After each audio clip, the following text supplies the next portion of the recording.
Hello, everyone. Welcome back to Presenting Our Presence. It's a monthly vodcast and podcast here at the University of Alberta. I am a new co-host. My name is Michelle Durocher. I'm from the Fishing Lake Métis Settlement, and I work in the Office of the President as the Executive Operations Coordinator. I'm really excited to be here as an official co-host of this podcast, and very excited to have a really meaningful and wonderful conversation with our guest slash outgoing co-host, Gaudet.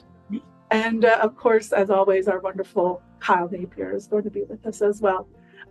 Cindy, I'm so excited to hear more about the kind of work you do. I've heard little bits from just in conversation and in visits with you. But I'd love to learn more about the kind of research that you do here and to introduce yourself. Super. Thank you, Michelle. And thank you for taking on the helm, is that the right word, of co-hosting with Florence and with Kyle. I appreciate it. As you both know, I'm preparing to go on sabbatical in July to focus more on my research. So my name is Cindy Gaudet. I grew up in Saskatchewan. So I grew up in a farming community in Saskatchewan, which is a really, I think a lot about the position of the place of where I grew up, which is a few kilometers from Batoche, the Métis homeland.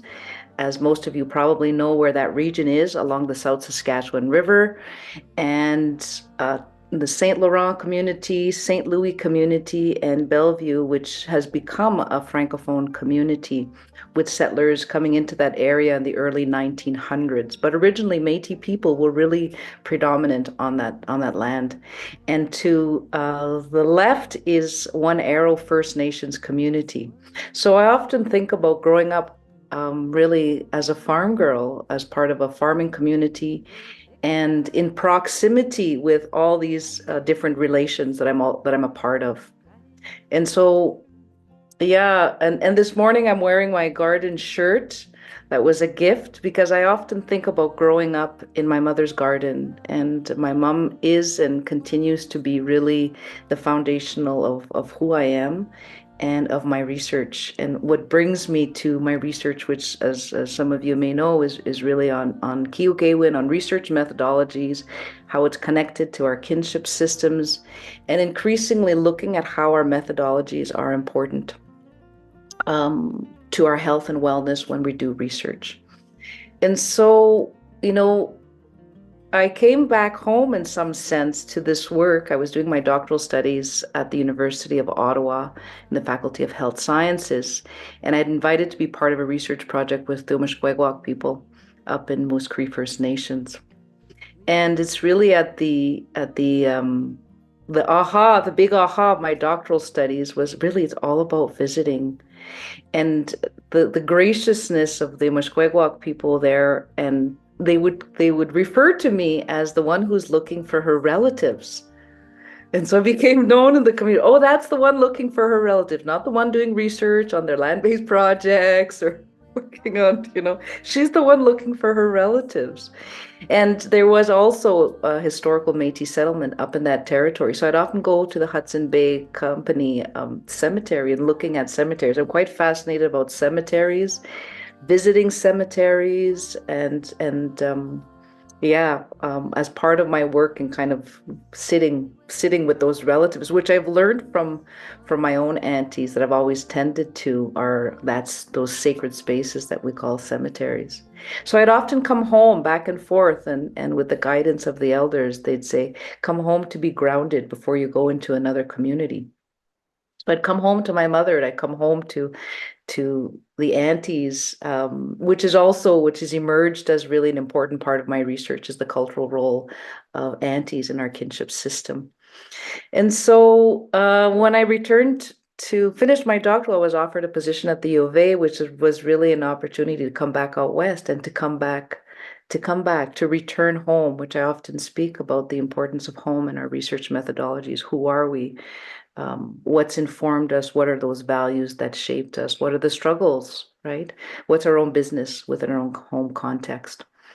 And so again was returning home to my mother's kitchen table, which is another big part of the research. My research contributions is returning to our Métis women's kitchen tables, and a lot of my research has been informed by sitting at those tables again with those older aunties. And so I talk a lot, or I've been writing a lot and bringing back the kitchen table methodology as part of our valid knowledge systems and reclaiming that sovereignty of those spaces in our household as knowledge exchanges and as knowledge translation. And so I think about that as epistemology, how we come to know. And I think a lot about, or been living a lot, is when I come home and I say to mom, oh, tell me those stories, right? Of, and so she'll say, well, let me take you to the aunties. And to know who, I realize that I cannot know without the interconnection of all of those women. Because on that territory and homeland that I come from, I'm the fifth generations of Métis families. So it's been fascinating to return there and to return to actually the spaces and places of the Métis settlements still very much flourishing and still very much vibrant, And so yeah, so it's like making those links of these matriarchs, which is really giving a space and the voice to, which is what I really am passionate about, is giving a voice to those women. And if you'll see my office downstairs, I have 20 feet of paper that I've been working back home. I've had the honor of having a research space in the community over the last 4 years during my Canada Research Chair, which the old ladies have been able to come, who remember Josette Lavallée, who would be the great-grandmother of my mother, and how she was known as Kukum Lapine, where people would come and visit and where people would come and stop in. So I grew up in a really visiting household. And I think about those influences, like I can't think about who I am without being in relation to all of those 5 generations of women. Who have shaped our communities, our values, our economic systems, right? And our political system and our spiritual systems. Like these women were at the decision-making table before Manitoba was formed about making decisions about the Western Canada and development of the West and the economic stability of the Western part of Canada, So it's then natural. It made sense when I came to the awareness of just, wow, it's all about visiting, how it's really central to our governance structure and system. And that I was really raised in a visiting household that continued and carried on, despite the challenges that come with the patriarchal system that begins to, of course, influence the role of the women, right? And yet how they remained in their own resistance and for what reason, right?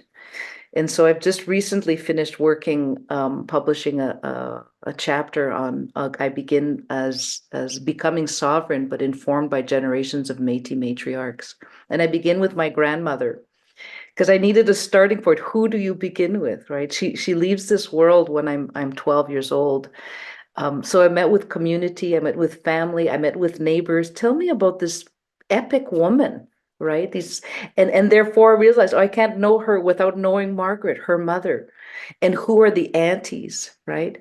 And so I have like all these linkages of just how, working on how, what Maria Campbell and Dr. Brenda McDougall's research of we come from sister communities. And what did that mean, or what does that look like? So a lot of my work has been mapping that out, but it's sitting with these old women and women who have still photos and extended kin who've come to that kitchen table that I've set up in the community to have those conversations or bring those photos and of course come with their genealogies, but our genealogies are very linear. And so who is Auxil's sisters, right? And who are her siblings and who do they marry? But who's Margaret's siblings and who do they marry? And who's Caroline's? And who's Josephette Lavallée's?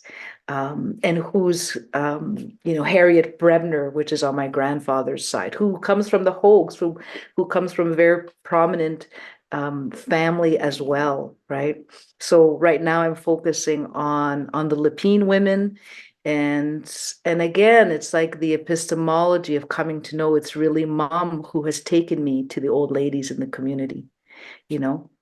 So that's brought me to think about that cultural role of auntie and how vital it was and how vital it continues to be, right? And I know, Michelle, you and I have talked about that, and we've had another podcast with the importance of that role of auntie and then what has shifted that auntie. It's like one little snippet from a conversation that um, when I was asking the older ladies, I said, what if you think about Auntie, what was her role? And they're like, well, Auntie, we didn't need police. We had the aunties, you know, we had the aunties, when things got out of hand in the party, or when the outlaws would come, or who wasn't part of the kin, and that they would. And now I say to my nephews and nieces, Auntie knows everything. I know everything that goes on. You can't, no BS around here, because somehow that's been passed on, because I became an auntie at age 5, and I grew up with sisters, right, who helped raise each other's children.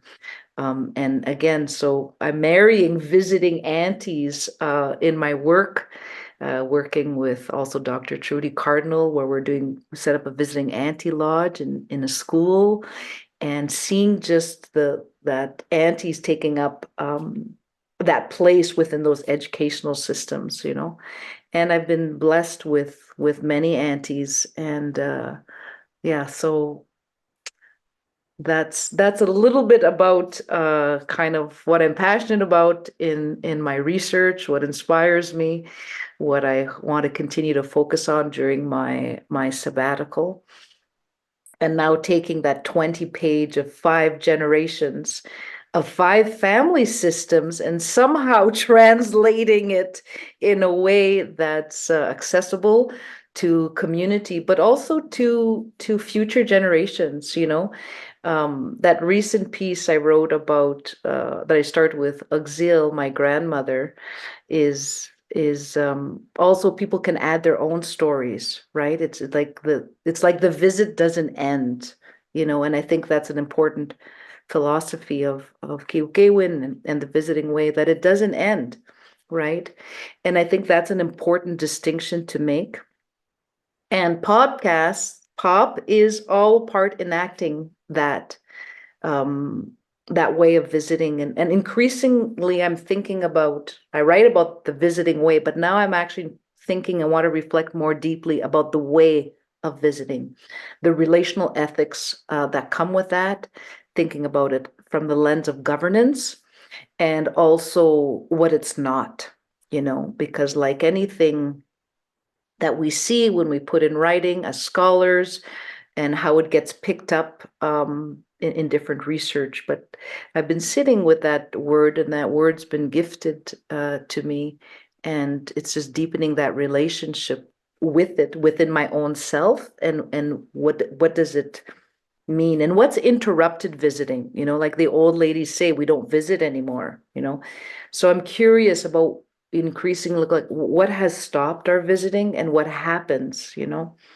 and in asking Elder Sophie McDougall, who's left this earth realm last year, when I asked her, she says, we will be malnourished.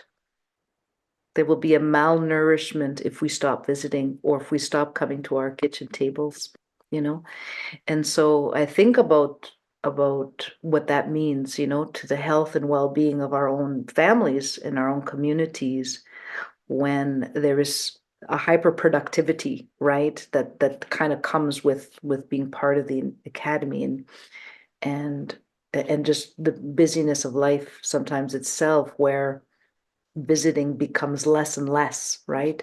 And what's going to occur if we don't bring back that, not only within our research and within the academy, but in our everyday lives. So I'm always appreciative of when we can create the space within the university through POP to visit with one another as Indigenous folks. And as like I was mentioning, Michelle, when we were visiting last week, it just felt, it was just an ease. We're sharing. Nothing was extractive. You were sharing what you were at. It felt like home. It felt like just that I was at home with a cousin, with a relative, with a friend, with a sister. And it feels always for me like it's a return to home in that sense when we have those moments and those nuggets of time. Yeah. So I think I'm going to just leave it at that for now, and look forward to hearing your thoughts on pop and visiting, or whatever, what inspires you about visiting. And aunties, visiting aunties. Yes.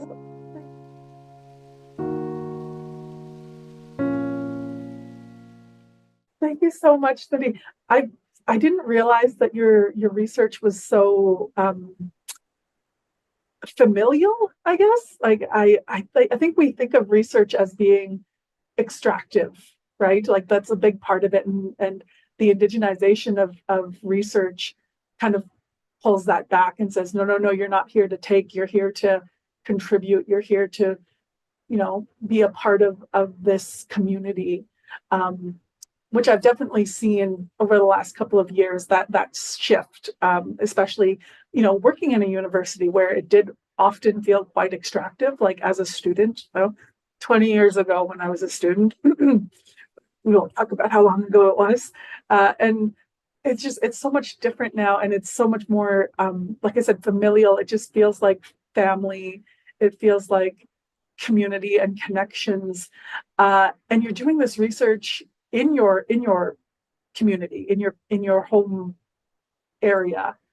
Do you ever feel like, or have you been told there are things that you're not going to, this does not go public, this is for us only? Because I feel like a lot of that kind of thing, obviously you respect that feeling. And how do you make space for that when what is being shared with you is just for you, and it's not for, an outside source or resource? Yeah, that's such a great question, because there's a whole other level of discernment, and mindfulness that's required when we are returning home and doing that work, because 70% probably is just for me, which is why ongoing ethics is so key. There is nothing ever that I will ever publish without running it. I call the aunties, they're my bosses, you know. So there's nothing that goes out without their involvement, and oftentimes involving the family as well, right? And so there's a discernment of, what do I hold in my heart? What do I just hold? And what do I give a voice to, right? And that's a practice I'm finessing and learning as I go. And I have been told, I don't want that to ever be written. I want that removed. You don't live here, right? You don't live here. You get to leave. We don't. And that was sobering, right? There's a soberingness about, which is why I think I've become really, maybe even increasingly more vigilant about why our methodologies matter so much, why research methodologies are so vital. So there isn't that extractive, but keeoukaywin is not extractive. And the moment there's a sniff of it, people know. People know if you have a hidden agenda when they come to your house, right? And so it's kind of, and community, when you work back home in community, or your doctorate, that stuff doesn't matter. We're not going there, right? It's like, let's go plant the garden, let's go visit relatives. I got a doctor appointment to go to. It's life. You are participating, which has increasingly helped me think, but live, in terms of philosophy of life, Pimatsiwin, that we are part of life and life is part of us, right? And that becomes a really deep honor when you've left and you return, right? You've left and you return, and going through, oh my God, and kind of those power tensions that come when we're part of university, when we have funding, when we have those elements, right?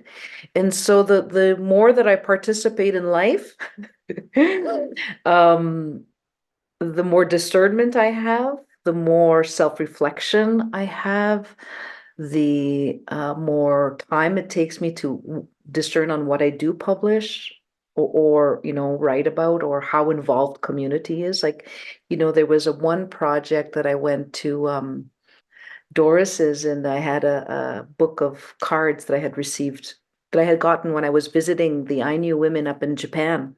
I was so inspired by this little deck of cards of a language revitalization. I know, Kyle, you've received a deck and you know about it. Michelle, I'll send you one. I'll put one aside for you. And it had Ainu, English, and Japanese. And I was so excited. And I arrived at Doris's kitchen table, and I said, "Oh my God, let's create one." And she says, "Why would we? Why would we? There was so much to brush that language out of us. Why would we want to do that?" And in that moment, right? In that moment was such a beautiful teaching for me, because I needed to respect, and I was operating from a deficit lens, my own deficit lens, about the labor of assimilation, the labor of that generation, right? What their lived experience that I would never fully comprehend, because I left, right? Because I chose to leave for whatever different circumstances.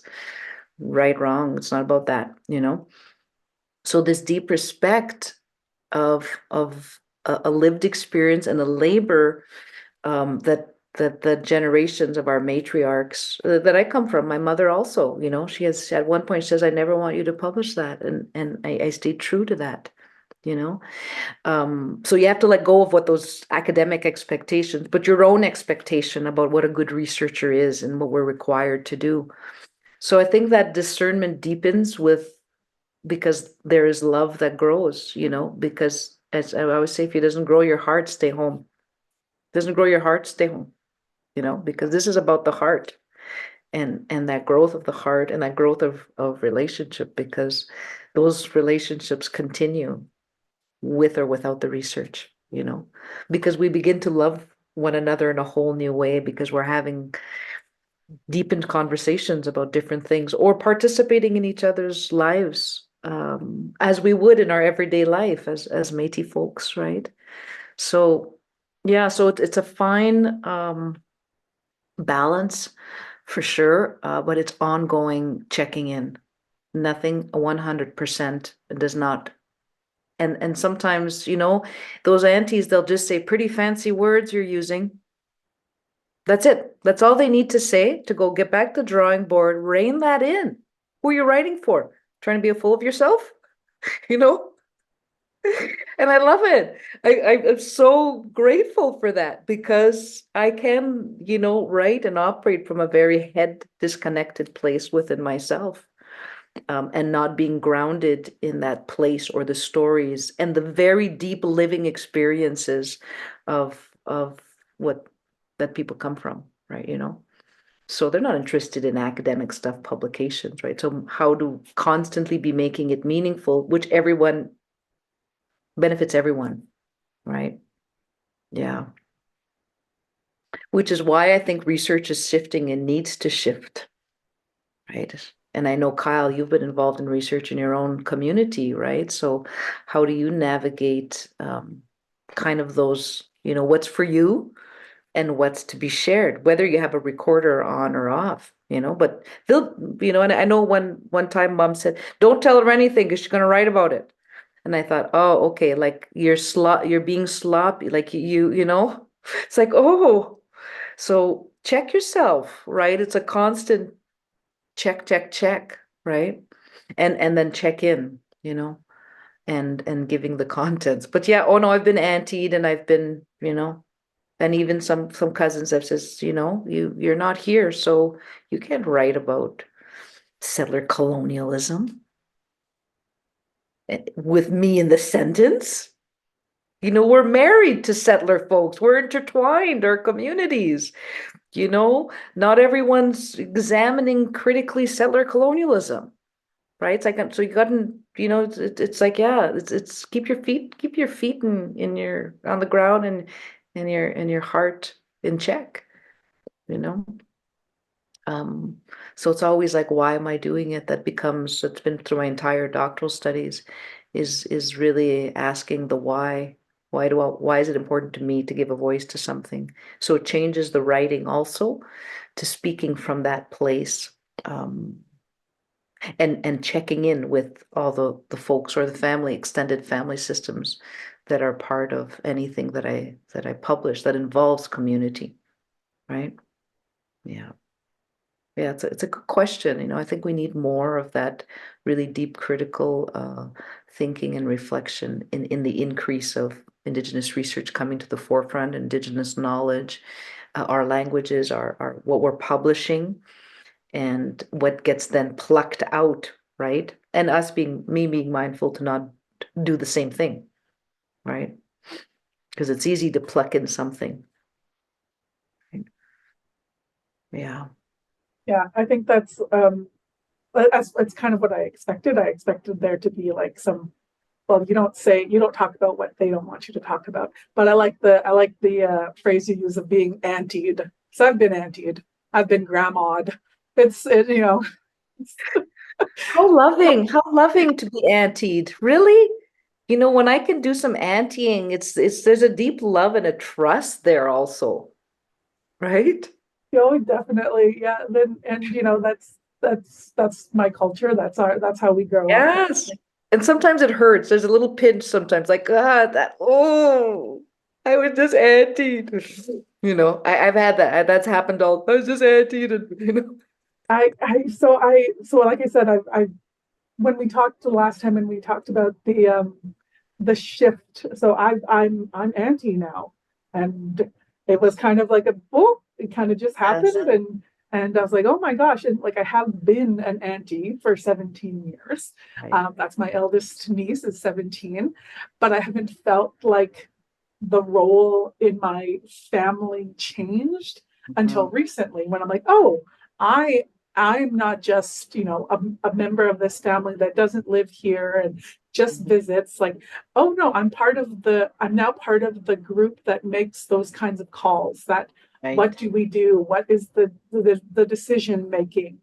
And it was really humbling, and but also like kind of scary to think, oh, I'm the one that has to be that person now. And thank goodness I had good teachers on how to be an auntie, right? So like we're very very fortunate that there's a good uh bountiful amount of women in my family that showed me what it's like to be an auntie and what it means. And I had to auntie my own nephews not that long ago, and I was like, well, okay, that's what that's like. And I asked my nephew Ryder, because I had to lay down a little bit of law one time, and then afterwards kind of had like like I'm not fun. And so I asked him, I'm like, am I fun still, or like am I a mean auntie? And he's like, no, because you just care about us, so you want us to. I'm like, there you go. Okay, so at least my auntieing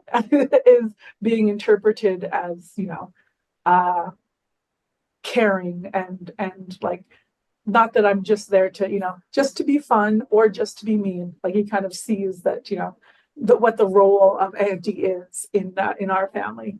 It was really sweet, and I learned from him that he now calls almost all the adult women in his life auntie, whether they are related or not. He has decided they are auntie, and I think that's so sweet.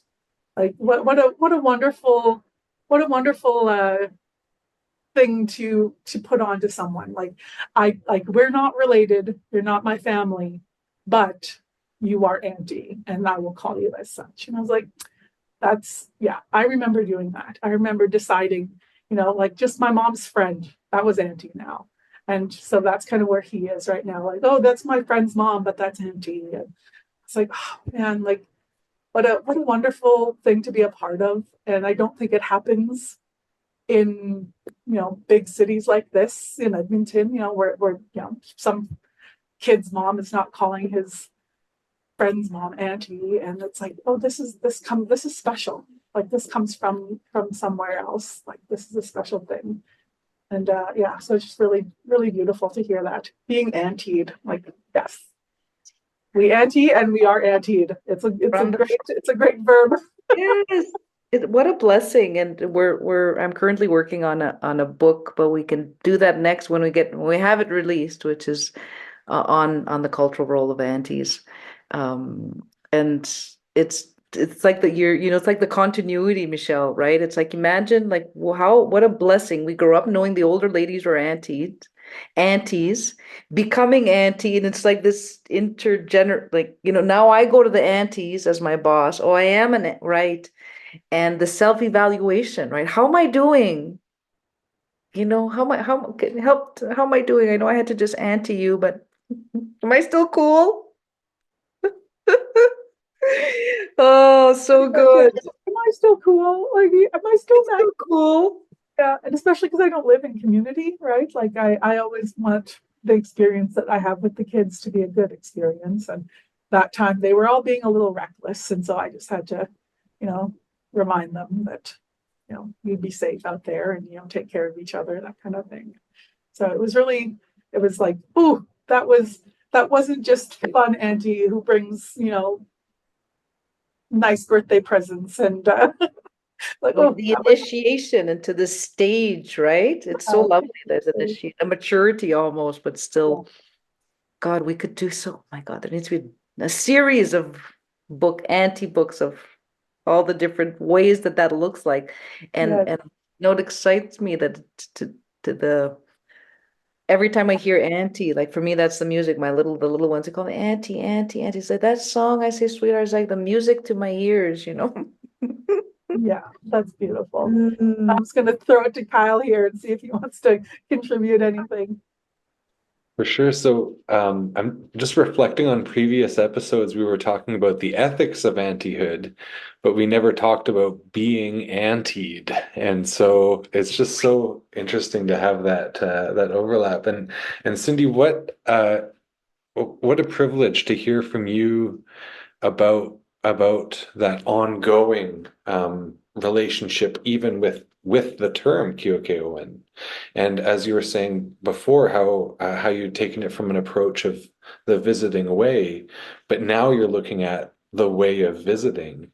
And I know previously you and I had discussed that there have been in as much as people are checking in with you and you're checking in with yourself about your interpretation of Kyoto as both as relationality, as methodology, as epistemology, as a way of being, all of this, that you've seen people kind of dilute what that means, in and use that in a way that does not fully dignify, or at least from my perspective, the full depth of the meaning as it could be embodied. So anyway, just hearing you talk about these things, it's like the visiting doesn't end. That's how you described it. It's like the visiting doesn't end, and then even looking to what those interruptions have been in visiting. And so I'm, so curious more about bringing it back even to the way of visiting. What have your thoughts been around that? So that transition of thought away from the visiting way to the way of visiting. Yeah, I think the transition has been as a result of the dilution, the Kyogain being diluted in research, as well as equally as scholars, especially because I work a lot with Métis scholars, Métis students, them bringing into their research and growing and adding to the theoretical and methodological underpinnings and learning deeply about visiting way within that sense and making me look, and that has shifted to think, now let's think about the way. And it really does come down to the ethics, right? The relational ethics, but it's also something around, and I'm not sure this is the right term, but I do like to believe that I do come from philosophical women also, right? That we are also philosophers. And that's what happens also within the context of visiting at the kitchen table, right? And so the underpinnings, the philosophical underpinnings, has to do with how life is perceived, right? How this term, like life in life itself, right? Not my life, not your life, but life, you know, and how I am part of life.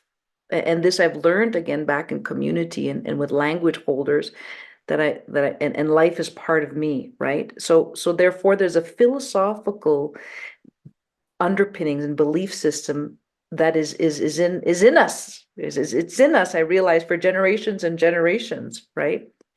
And so that makes the distinction that it's not about building a relationship, which is where it gets diluted. Because if I know I am part of life, I'm already arriving in relation to life, that this is the foundation of keeoukaywin. And then everything from there like becomes like why it's not stagnant, right? Why it's ever changing. And there's a beautiful piece that part of the Prairie Relationality Network, and they have a collaborative agreement which based on the ethos of visiting. And at one point in their agreement, under the guidance of Dr. Shailene Jobin, they write, and visiting changes us. We know visiting changes us, right? And so that's another, I like to think as a philosophical principle that informs, that shapes, that it's this relationship to how we see life itself, you know, in all the multiple dimensions of it, that it's not this one-dimensional reality that we're operating in, you know. And we not to get too far into that, but yeah, thanks for asking, you know. Yeah, just to follow up on that, you mentioned language holders and your own learning in that process, and knowing that you're multilingual. I am also curious about how reconnecting to Michif in your way with language holders has, you know, as with the act of visiting, the praxis of visiting, the ethics of visiting, the relationality of it, as with that, how has your connection to language learning informed your own identity, your own conduct and research? Like, it seems so integral. Mm-hmm. Yeah, good question, because I think about language learning quite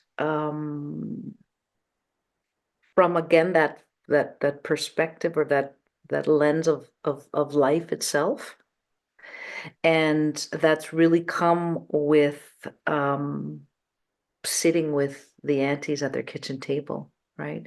Because back to oh, by the way, Michelle, we did do the decks of cards, which I've just ordered 200 more. Like, this is the gift that keeps on giving. I have reproduced this deck over 2,000 copies. And we've just finished writing a piece on Métis Women's Kitchen Table book that was just released on Lii Taab di Faam Michif, Lii Taab di Faam Michif. So one of the elements in there in terms of language, when we were discussing the themes, and I realized that the language speakers, but they don't talk about speaking language, they talk about living Michif. You live Michif, right? That's what I've learned from language. It's not a language you go and learn, you live the language. So whether you know what keeoukaywin means in the language, we live visiting. Well, I grew up in a visiting household. I come from generations of visitors and hostess and hosting and being a good guest, right? It is the ethics that has shaped life itself, not even the quality of it, but how I'm in relationship to life itself. And so they speak about, one of the themes they had was, well, the words were all around la vie tout alentour, the world around us. right? So the words that we chose on our 54 decks that the older aunties chose were reflexive of the place, were reflexive of their stories, were reflexive of the world around them. You know, and that for me, in terms of language, I'm like, our language learning, I just saw how the intersections of what language, which brings a whole other level of complexities. I know Kyle, like, I mean, this is, that's at the piece of my, you know, a leg on my kitchen table for many who are scholars who are researching language. It's the four legs, right? But how then language learning, which is another big movement that's happening in this country, is everyone that wants to learn the language, right? But what happens when la vie tout alentour, which the life inside of you also, right, informs the language and vice versa, is not there? What happens, right? Because it's about life. It's about the philosophy or the perspective of how life is perceived from the lens of the language itself, you know, and how it's lived and living as well, you know. So I get excited about language, and we're working on another language project because it will speak to midship life from the lens of Métis women and Métis matriarchs. So while we're learning, perhaps, let's say, I don't know, Lii Taab, which is the hazelnuts. I get stories about Hazelnut Island, that there were islands of hazelnuts and how they traveled on the horse to get the hazelnuts, and the relationship to the river. Like this small little word, right, tells all of these different things, which you have to have the capacity to be able to make those links, but also have the living relationship that sustains the life in the word itself, right? Does that kind of answer, you know? Like it's so fascinating to me to think about just all the different intersections of one word.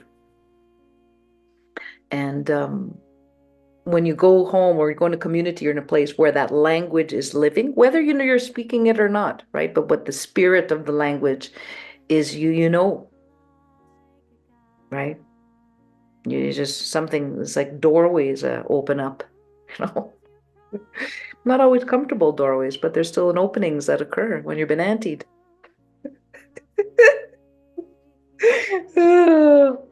Oh, Kyle, I want to hear some auntied stories from you, but anyway, maybe we should wrap it up. Oh. yeah, I was gonna say it's a beautiful way to end there. I love that. Thank you, Cindy. Such a wonderful visit. You know, it's always wonderful to chat with you. So thank you so much, and I wish you all the best on your sabbatical and in continuing this journey that you have with your research, with your family. And yeah, we just wish you all the best, and can't wait to see what comes out of it. So thank you. Kyle, any last words? As you had mentioned that Shailene Jobin had said, is that reflecting on the research and even contributing to that collective idea of an embodiment of keeoukaywin is that the act of visiting changes us. And so I know that even this visit right here will be important. So just having a reflection on that right now. So masicho.